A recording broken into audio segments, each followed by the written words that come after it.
Bismillahirrahmanirrahim. Assalamualaikum warahmatullahi ta'ala wabarakatuh. Alhamdulillahi rabbil alamin. Wa sallallahu ala sayyidina Muhammadin wa ala alihi wa sahbihi wasallam. Amma ba'du. Apa kabar semuanya? Mudah-mudahan ada dalam kebaikan, ada dalam lindungan Allah Subhanahu wa ta'ala, ada dalam kelapangan rezeki, dan ada dalam kebaikan fid dini wad dunya wal akhirah. Amin.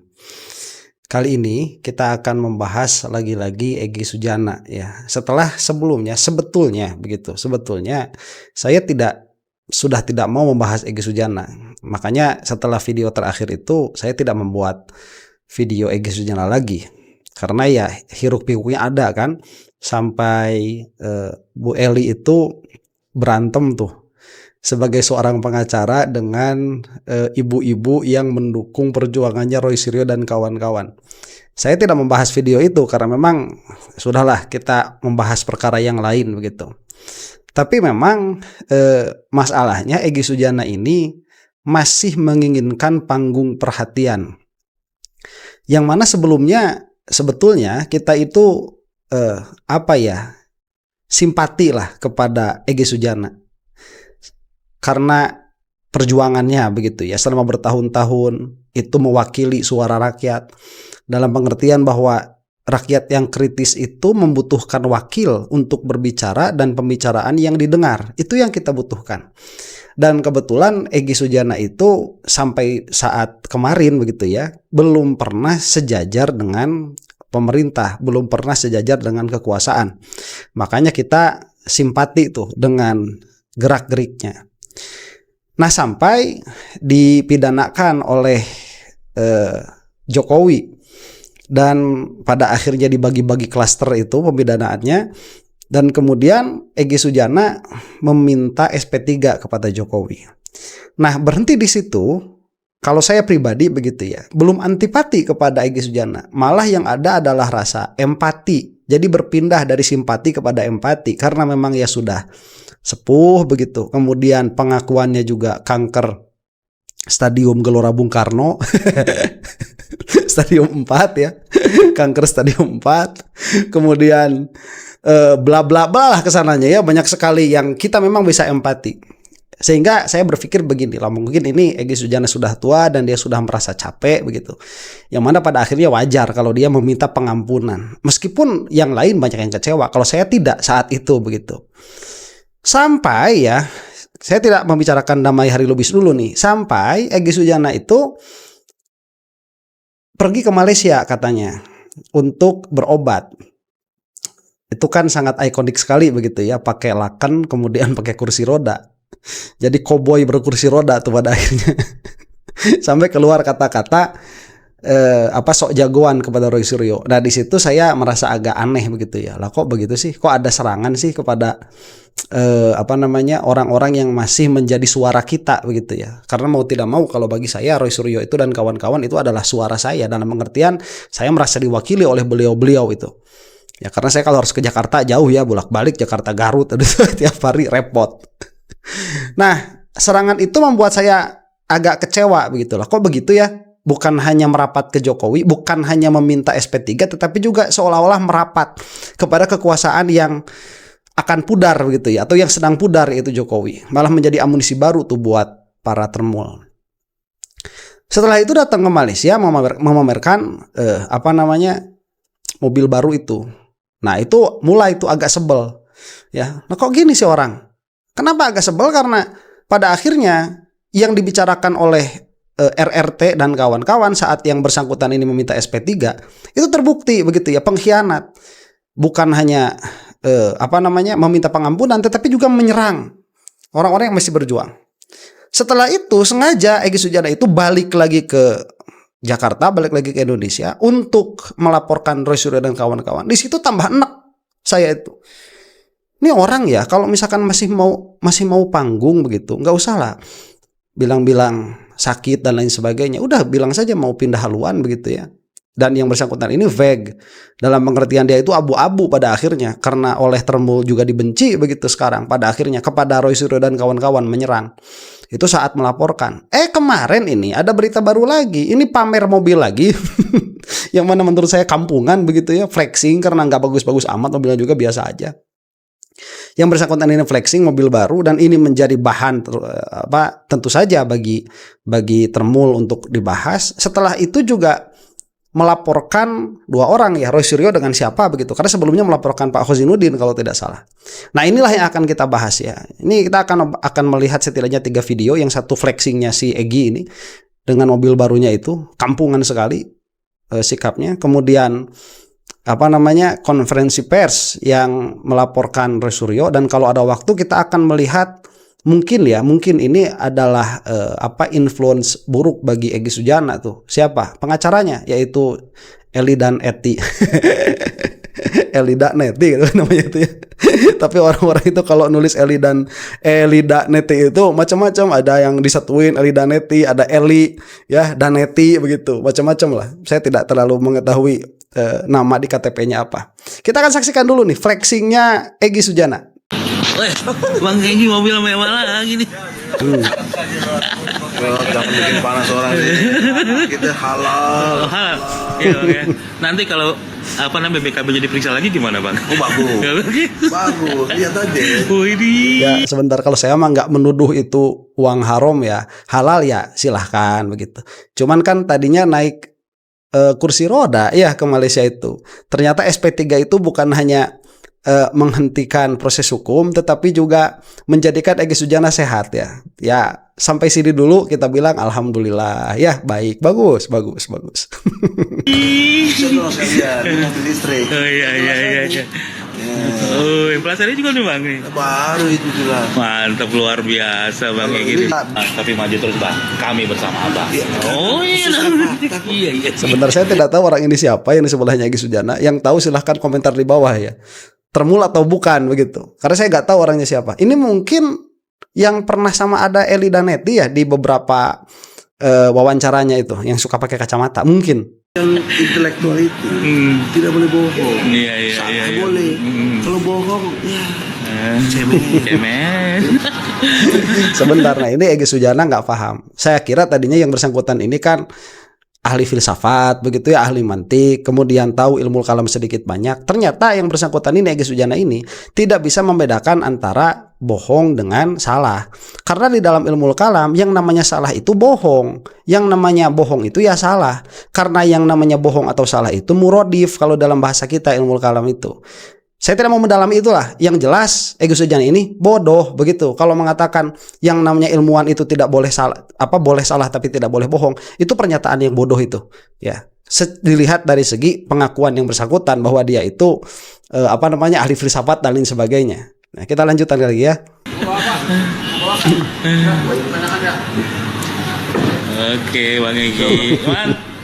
Dan jangan lupa someday aku pakai Rolls Royce, jangan bingung loh. Oh, siap. Someday nggak tahu kapan. Ya amin. Ya Allah, itu masih tulul amal, masih panjang angan-angan dia pengen punya Rolls Royce. Bang Egy sebelum ke Rolls Royce itu pindahnya dikit-dikit dulu lah ya. Ini mobil apa ini? China mungkin ya, GMW itu, BMW. Entah, saya nggak tahu mobil apaan lah. Ini mungkin kalau harganya ya 300-400an juta itu. Nggak bakal lebih segitulah kalau mobil China itu. Dengan bentuk seperti itu ya. Kalau mau pindah sedikit, naik sedikit ya Mercy dulu C-Class begitu ya. Udah Mercy C-Class baru naik nanti ke atasnya ke S-Class begitu. Atau ke E-Class. Jadi nggak langsung ke Rolls Royce itu mah tuh terlalu jauh. Kecuali kalau Bang Egy memang sudah menyimpan uangnya. Cuman belum dikeluarin begitu ya. Rolls Royce itu mahal, belasan miliar bisa sampai puluhan miliar itu. Sedikit-sedikit naiknya ya biar tidak curiga orang-orang itu sama Bang Egy Sujana ya. Sakit gigi nih bang ya. Aduh. Karena mereka termehek-mehek.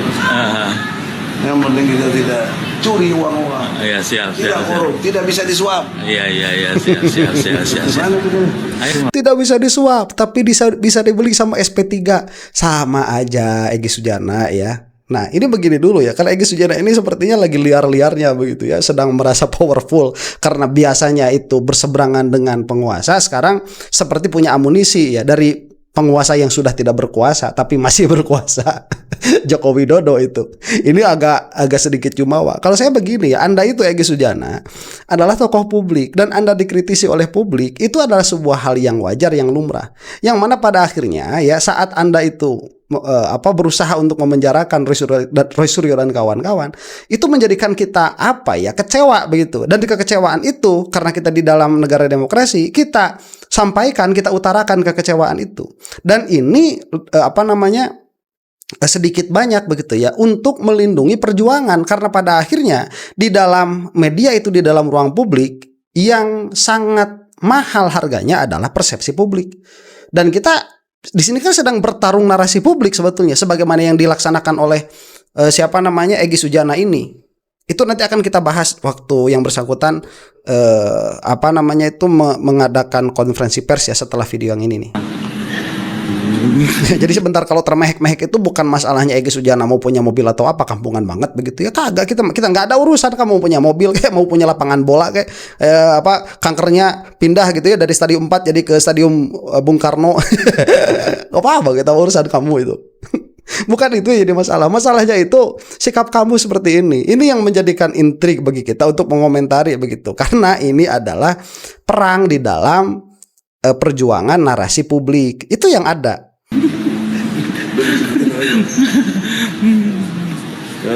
Ini tidak. Ya. Yang penting abang sehat dulu.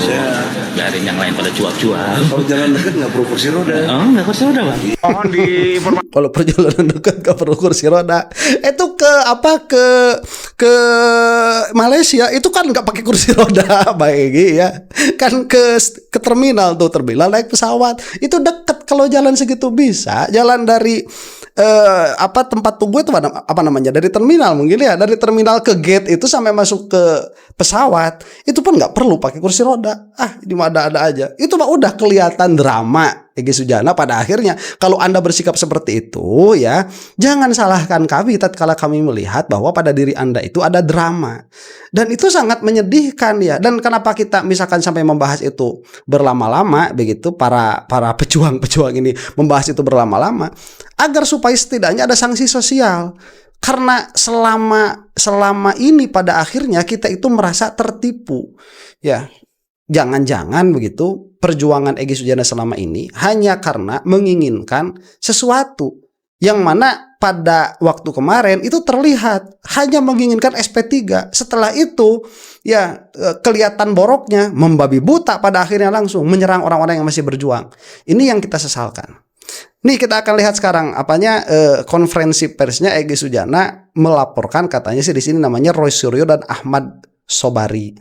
Ahmad Sobari itu siapa ya? Yang tahu silahkan tuliskan di kolom komentar, karena saya tidak terlalu familiar. Tidak familiar sama sekali, tidak tahu siapa Pak Ahmad Sobari itu.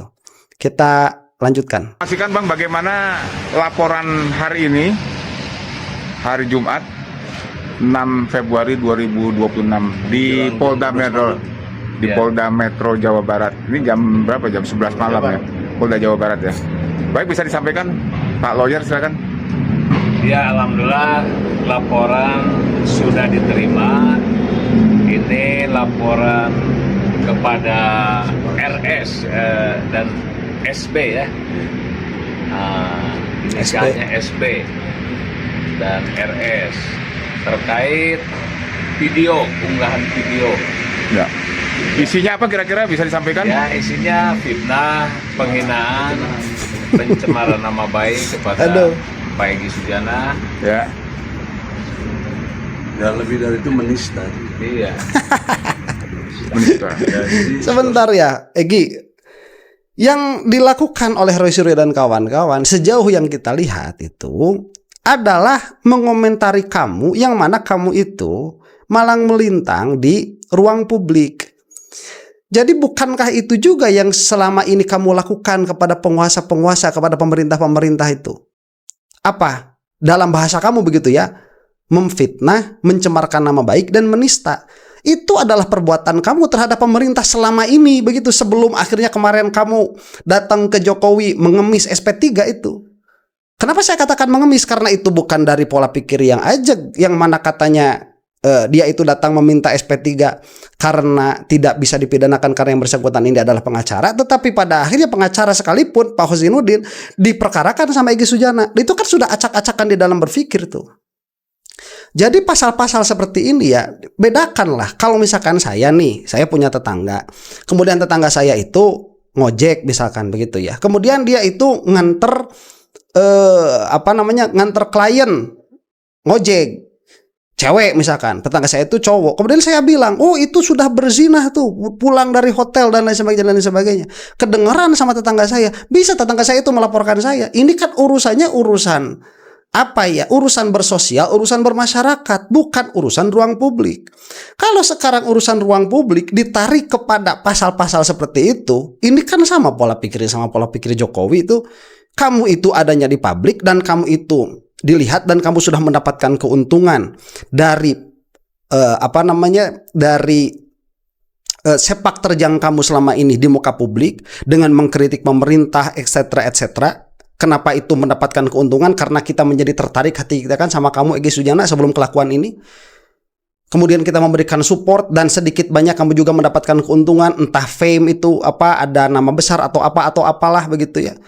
Tapi pada akhirnya di akhir keadaan kamu itu berlaku seperti ini. Lah kita kan yang selama ini sudah menunjukkan support, wajar kalau marah itu karena kamu itu ada di ruang publik dan yang kita bahas itu kan pola pikir kamu, yang kita bahas itu kelakuan kamu dalam keadaan itu bersinggungan dengan pemerintahan, bersinggungan dengan perjuangan. Itu yang kita lihat. Kalau misalkan kamu nih dituduh di luar itu, saya kira tidak ada masalah melaporkan seperti ini. Dituduh di luar itu misalkan Egy Sujana bawa cewek begitu, yang mana padahal cewek itu keponakannya, terus kita bilang, oh Egy Sujana bawa cewek begitu, main cewek bla bla bla. Itu mungkin bisa dimasukkan ke dalam pasal penghinaan, penistaan atau pencemaran nama baik. Tapi perkara seperti ini, kamu sendiri yang menyemarkan nama baik kamu di hadapan orang-orang yang tadinya merasa diperjuangkan suaranya oleh kamu. Lah kemudian tatkala Egy Sujana ini sudah berubah haluan, kemudian dicerca begitu ya di hadapan umum, kok malah mempidanakan? Yang mana ini padahal urusannya adalah urusan ruang publik. Bego itu pada akhirnya. Ya terlepas misalkan, oh ini adalah nanti akan diproses hukum dan lain sebagainya, terlepas dari itu, tapi pikiran Egy Sujana sekarang ini dari awal sudah sengklek, sudah rusak, dan inilah yang selalu dibahas oleh para pejuang, diantaranya orang-orang yang ingin memperjuangkan keadilan, ingin memperjuangkan demokrasi, ingin memperjuangkan keadilan di muka publik agar supaya jangan polisi ini dijadikan alat bagi penguasa untuk membungkam suara-suara, ya suara-suara yang kritis itu kan sekarang dipakai sama Egy Sujana sendiri. Sengklek udah otaknya itu. Ya, saya mengatakan demikian di hadapan publik. Iya, suruh siapa dia itu ada di depan publik berbicara tentang urusan publik. Kalau sampai Egy Sujana besok lusa begitu ya bawa ceweknya siapa saya mah nggak urusan begitu ya. Kalau bawa cewek, saya nggak bakalan komentar karena itu urusan pribadinya. Ya, apakah kita ada misalkan bahasa-bahasa Egy Sujana dengan pengacaranya yang cewek, kan pengacaranya Boy Eli itu kan cewek. Kemudian kita itu bikin sensasi di situ, ada hubungan gelap antara Egy Sujana dengan pengacaranya. Ada nggak pembicaraan itu? Kan nggak ada dari kita itu. Kalau misalkan itu sampai ada dan tidak ada buktinya, dan kalau bagi saya begitu ya, kalaupun ada buktinya tidak layak untuk dibicarakan, kalau bagi saya begitu. Itu baru bisa dimasukkan ke dalam pasal pencemaran nama baik dan bla bla bla begitu. Kalau masalah seperti ini, ya kok tipis telinga banget. Masuk ke kepolisian jam 11 malam melaporkan Rosyuda dan kawan-kawan. Alah, ya sengklek itu. Udah. Dan ini kita mengatakan seperti ini kenapa? Atas kekhawatiran orang-orang yang berada di ruang publik itu dikriminalisasi. Dan ini sudah pola pikirnya Jokowi. Makanya kalau Egy Sujana sekarang sudah jadi termul, saya katakan secara pola pikir, saya rasa itu tidak berlebihan begitu. Saudara, saya yang berkepentingan secara hukum, saya lakukan ini justru menjaga ketertiban masyarakat. Yeah. Saya punya kemampuan untuk membalas. Saya punya banyak pasukan. Kalau saya mau serbu bisa. Tapi itu tidak beradab. Untuk apa? Sebentar, ini juga perkataan yang sangat jumawa sekali begitu. Saya juga punya pasukan, saya bisa menyerbu dan lain sebagainya. Itu bukanlah alasan, ya. Itu bukanlah alasan kamu Egy Sujana memiliki kewenangan secara mutlak untuk melaporkan Roy Suryo dan kawan-kawan atas apapun yang kamu sangkakan. Karena itu tidak menjadi apapun dalam pengertian begini, kalau kamu mau melaporkan ini atas nama hukum, tidak perlu kamu itu punya banyak anak buah bla bla bla, itu nggak perlu, karena itu memang sudah dijamin oleh negara kalau kamu mau konsisten di dalam pandangan itu. Jadi nggak usah bawa-bawa saya ini punya anak buah banyak, punya orang banyak, punya pengikut banyak, yang mana kalau saya sakit hati saya bisa bilang serang, tapi untuk tidak terjadi itu saya pakai jalan hukum. Nggak perlu itu dibawa-bawa. Kalau kamu dari awal memang sudah punya keyakinan bahwa apapun yang kamu lakukan ini adalah hak kamu sebagai warga negara untuk memenjarakan siapapun yang menyinggung kamu. Kalau itu atas logika seperti itu, ya. Makanya kan kalau ini kan jadi masalah karena pada akhirnya yang menjadi delik di dalam pidana itu adalah tindakan. Sekarang perasaan sudah mau dimasukkan ke situ. Gimana? Ya, ini presiden macam apa? Presiden macam apa ini?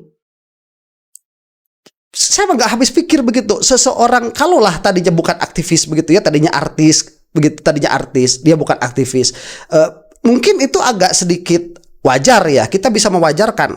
Dan kalau saya tidak mau masuk ke dalam formil pasal-pasalnya karena itu sudah dibahas oleh beberapa ahli hukum. Di antaranya misalkan Pak Hendri kemarin yang mengatakan ini tidak bisa dijadikan, pasal-pasal ini tidak bisa dijadikan untuk menjerat orang-orang tatkala mengkritisi orang lain di depan umum. Itu kan sudah selesai formilnya itu bagaimana dan materialnya pasal-pasal itu, saya tidak mau masuk ke situ. Cuman ala kulli hal, si Egy Sujana ini di sini sudah jumawa sekali dengan mengatakan saya ini sebetulnya sedang meredam anak-anak buah saya. Lah kalaupun misalkan ini dikerahkan memangnya Roy Suryo itu tidak punya partisipan begitu, memangnya mereka itu tidak punya orang-orang yang yang simpati kepada mereka? Punya juga. Cuma dari awal dia tidak pernah disinggung karena ini menunjukkan bahwa kamu itu kalaupun mau begitu, coba bahasanya, kalaupun mau kamu akan melanggar hukum. Padahal melanggar hukum itu bukan opsi. Bego. Tapi juga kalian yang merasa nggak senang dengan saya, hak saya mau melapor itu jauh lebih baik. Saya melapor polisi ketimbang saya balas konten lagi, kemudian bertikai. Mereka juga punya masa gebuk-gebukan. Apa begitu Indonesia? Aduh, Egy Sujana, bedakan sama kamu antara permasalahan ruang publik. Kalau ruang publik itu narasi dibalas narasi, konten dibalas konten, supaya tidak terjadi kriminalisasi. Tatkala seseorang ini berbicara di ruang publik, kemudian dalam hal dia itu mengomentari apa yang terjadi di ruang publik, kemudian kamu mengambil ini ke dalam ranah pidana sebagaimana kelakuannya si Jokowi itu, kamu sudah mencampur adukan masalah dan pada akhirnya salah satu pilar demokrasi yang paling terpenting itu terancam. Dengan apa? Dengan orang-orang yang merasa memiliki kuasa untuk memenjarakan siapapun yang ada di ruang publik. Apalagi dalam keadaan sekarang kepolisian sedang tidak baik-baik saja. Ya, ini kehancuran yang luar biasa pola pikirnya Egy Sujana ini. Jadi daripada konten balas konten, lebih baik saya lawan pakai polisi. Tolol kamu itu. Kita ini sedang di ruang publik, konten balas konten, narasi balas narasi, argumen balas argumen. Dan itulah yang kita pinta dari awal terhadap Jokowi. Ini kan ruang publik. Lah wong kita itu nggak nyerobot, nggak jeruduk rumahnya Jokowi, enggak kok. Ya kita juga tidak melaporkan Jokowi atas penipuan apapun, kan nggak ada. Roy Suryo apakah melaporkan Jokowi atas penipuan apapun, kan tidak. Ini ada satu barang ijazah diupload ke internet, kemudian itu diteliti, kemudian dikeluarkan hasil penelitiannya di ruang publik. Ya sudah, kan klarifikasi lagi ruang publik, selesai. Ya, ini yang kita inginkan, kedewasaan di dalam bernarasi di ruang publik, agar supaya ruang publik ini dia menjadi perhatian pemerintah dan memberikan memberikan tekanan kepada orang-orang yang memang memiliki kepentingan dalam mengurus negara ini. Sekarang kalau orang-orang yang seperti ini pada akhirnya dipenjarakan begitu ya, dilaporkan, dan begonya lagi, maaf kata, ini mudah-mudahan begitu ya, kepolisian yang di Polda Jawa Barat ini tidak sebego yang di Polda Metro Jaya, tidak menerima laporan-laporan seperti ini. Karena pada akhirnya staf mereka terbatas. Coba lihat di kepolisian itu, apakah mereka itu sudah cukup untuk mengcover wilayah keamanan mereka? Belum cukup. Sekarang saya makin jarang melihat polisi-polisi di jalan itu. Ya bukan berarti saya nggak senang ya, saya mah senang aja nggak ada polisi di jalan. Bisa naik motor nggak pakai helm begitu ya. Bukan senang, tetapi secara kenegaraan ini kan tidak bagus. Bagaimana kemarin ada kebakaran di Nagreg sampai kepolisian itu tidak bisa menolong. Ini staf mereka itu terbatas, jangan dipakai dalam hal-hal seperti ini. Ini memalukan pada akhirnya, bukannya menolong negara, bukannya menolong kepolisian, tetapi malah menyibukkan mereka dengan urusan-urusan pribadi. Karena ini kan sejauh apa yang saya pahami, ini kan urusan pribadinya si Egy Sujana nih. Kenapa tidak perdata saja kalaupun mau begitu? Urusan pribadinya si Egy yang minta ke SP3 ke Jokowi, si Egy sendiri yang bilang Roy Suryo dan kawan-kawan itu sok jago. Kan nggak ada Roy Suryo melaporkan Egy Sujana, kan sama sekali nggak ada. Kemudian setelah itu, dulunya ya sebelum si Egy yang melaporkan mereka tuh, kemudian dia pergi ke Malaysia, dia flexing mobil, kemudian dia itu balik ke sini ngelaporin Khosinuddin dan kawan-kawan. Itu kan urusan pribadinya dia. Kenapa urusan pribadi pakai polisi begitu? Ya, saya kan punya anak buah bisa nyerang dan lain sebagainya. Itu pelanggaran hukum baru. Ya, kamu mah saya mah sebel. Jadi antipati begitu. Naudzubillahi min dzalik ya. Kenapa enggak begitu? Egy Sujana itu benar-benar kemarin naik kursi roda begitu ya. Biar tidak bikin kita nih, saya nih ya, yang ada di ruang publik dengan sikap Egy Sujana seperti ini, tidak ada kebebasan untuk berbicara itu. Nggak ada. Kok bisa seperti itu? Egy Sujana itu kok bisa? Yang beradab itu menggunakan hukum. Karena saya ingat senior saya, Bang Hariman Siregar, kalau kau lagi kurang, lagi lemah, kau harus militan. Tapi kalau kau sudah kuat, kau pakai hukum. Jadi beradab, jangan sok tahu, jangan sewenang-wenang. Kalau pakai hukum kan terukur. Tuh, coba lihat, kalau kamu lagi lemah, militan, itu mau bunuh diri ya tuh Egy. Ini makanya ini si Egy Sujana ini akhirnya ngomong apa? Akhirnya ngomong bahwa yang namanya hukum itu hanya bisa dipakai oleh orang-orang kuat. Dan sekarang si Egy itu mengakui posisinya sedang kuat, makanya dia pakai hukum. Ya. Kalau lagi lemah militan, ya nggak pakai hukum-hukum. Kita ngobrol di di Monas begitu ya, kita orasi begitu, kita maki-maki saja pemerintah sekalian. Kalau lagi lemah, kalau udah kuat, kita pakai hukum. Macam apa ini? Ya. Ini ruang publik dalam pengertian begini ya. Entahlah. Kalaupun mau pakai hukum begitu ya, pakailah perdata. Kalaupun mau, nggak pakai pidana seperti ini. Mengerikan. Kalau buat saya, mengerikan. Mau jadi apa sih? Mau jadi tangan besi? Egy Sujana kok jadi seperti ini? Ya, kok jadi seperti ini? Ngeri saya mah ngelihatnya juga. Ngeri. Padahal jelas ya, kita mau ngobrolin apa sih? Kita mau ngobrolin Al-Quran, kita mau ngobrolin hadis. Dia itu orang apa sih sebetulnya Egy Sujana? Jadi nggak jelas dia itu orangnya itu. Tapi kalau mereka ini yang karena otaknya termul, nggak paham banget itu, dipelintir seolah-olah kita mau memecah belah bangsa. Memecah belah bangsa apa? Ini nggak ada kaitan dengan soal ijazah, nggak ada. Otak termul kamu ya, udah termul itu. Otak termul itu kamu. Ya, otak tidak konsisten, otak tidak memiliki integritas, otak yang tidak koheren dengan kenyataan, itu otak kamu Egy Sujana yang nggak jelas. Kan yang sakit kanker itu kamu ya. Orang yang lagi sakit itu berpikirnya itu lebih nggak jelas lagi lah. Kamu itu mengakui diri kamu lagi kanker, kok berpikir sih? Makanya orang kalau lagi kanker mah udah, kamu diem aja udah ya, pergi lagi ke Malaysia tuh, berobat di sana ya begitu. Kan duit kamu banyak nih sekarang, daripada beliin mobil kan mending buat berobat, diam di rumah sakit sampai sehat atau sampai mati. Di sana aja sudah selesai ya Egy. Dan mau tuntut ijazah Jokowi sampai dibuktikan nggak palsunya, silakan saja, nggak harus lagi itu. Tapi jangan kalian hina-hina saya dong. Jangan kalian tuh menista saya. Waduh, gembel lah, pengemis lah. Coba. Emang pengemis lah kamu, kan yang mengemis SP3 tuh bukan atas dasar berpikir yang layak, karena kamu pada akhirnya menolak argumen kamu sendiri.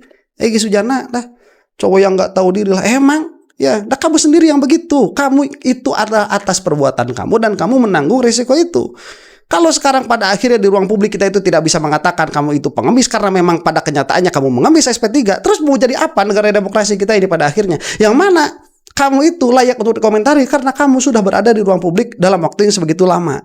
Begitu ya, itu telinganya kok jadi tipis. Demikianlah, ngeri saya mah. Mudah-mudahan kita semua ada dalam maghfirah Allah Subhanahu wa taala. Wallahu taala a'lam bishawab. Assalamualaikum warahmatullahi taala wabarakatuh.